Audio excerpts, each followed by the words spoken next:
ইহুদি খ্রিস্টানদের পতিতালয়ের মেয়েদের বৈশিষ্ট্য হচ্ছে নখে নেইল পালিশ দেওয়া। ইহুদি খ্রিস্টানদের পতিতালয়ের মেয়েদের বৈশিষ্ট্য হলো নখে নেইল পালিশ দেওয়া। ইহুদি খ্রিস্টানদের পতিতালয়ের মেয়েদের বৈশিষ্ট্য হলো নখে নেইল পালিশ দেওয়া। তো তোমার নখ বড়ই বা কেন, তোমার নখে নেইল পালিশ কেন? কে জবাব দিবে?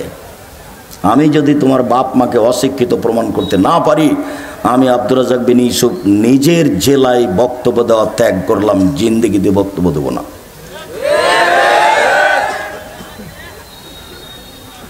শিক্ষিত হও, চেষ্টা কর। মানুষই চেষ্টা করতে পারে, গরু ছাগল নয়, পশু প্রাণী পারে না। নাথফুল এবেদ, বগলের লোম উঠিয়ে ফেলতে হবে, নারী পুরুষ একই হুকুম। বগলের লোম কেটে ফেলার কোনো সুযোগ নেই। যেভাবে সম্ভব, যেভাবে সহজ করেন, উঠে ফেলতে হবে। হালাকুল আনাত, নিচের লোম পরিষ্কার করতে হবে, ঊর্ধ্বে টাইম 40 দিন। যেভাবে সহজ, যেভাবে সম্ভব। পুরুষ নারী একই হুকুম। সব এগুলো নবীগণের বৈশিষ্ট্য। পেশাব পায়খানার পরে পানি দিয়ে পবিত্রতা অর্জন করতে হবে। পানি না থাকলে ঢেল টিস্যু পেপার, পানি আছে তখনও কেউ যদি ঢেল টিস্যু পেপার নেই, তাহলে সে রাসূলকে অপমান করল। আর যারা বুঝেছে যে আগে ঢেল টিস্যু পেপার পানি পরে পবিত্রতার জন্য, তারা রাসূলের সাথে অন্যায় আচরণ করেছে।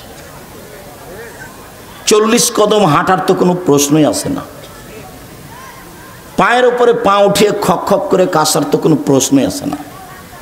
আমি 1 মিনিটের জন্য ধরে নিলাম, এই ছেলে প্রস্তুত থাকো, কথা যেন কোনোটা মিস না হয়। শোনো, পবিত্রতা তো ভালো কাজ। তো স্বামী 40 কদম হাঁটবে পবিত্রতার জন্য ঢেল নিয়ে, স্ত্রীকে ঢেল নিয়ে 40 কদম হাঁটা লাগবে না? ধর্ম কি একজনের জন্য? স্ত্রীকে পায়ের উপরে পা উঠাতে হবে না? স্ত্রীকে পবিত্রতার জন্য খক খক করে কাশতে হবে না? ভুল হিসাব। রাসূলের কাছে থাকেন, পথ সহজ হবে। বলছে আব্দুর রাজ্জাক সাহেব, বেশ কিছুক্ষণ ঢেল নিয়ে থাকার পরে থাকি এই জন্য যে পেশাব আসছে বলে মনে হয়। 40 ঘন্টা পরে যদি আপনি টিস্যু ফেলেন, তবুও মনে হবে যে পেশাব আসলো মনে হয়। কেন? শয়তান এখন আপনাকে বোকা বানিয়েছে।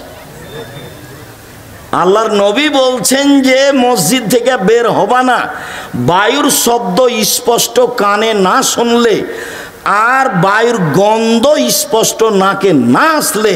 কেননা শয়তান পেশাব পায়খানার রাস্তায় চলাচল করে। তুমি যদি সন্ধ্যের মধ্যে পড়ো, তাহলে শয়তান তোমাকে বোকা বানাবে।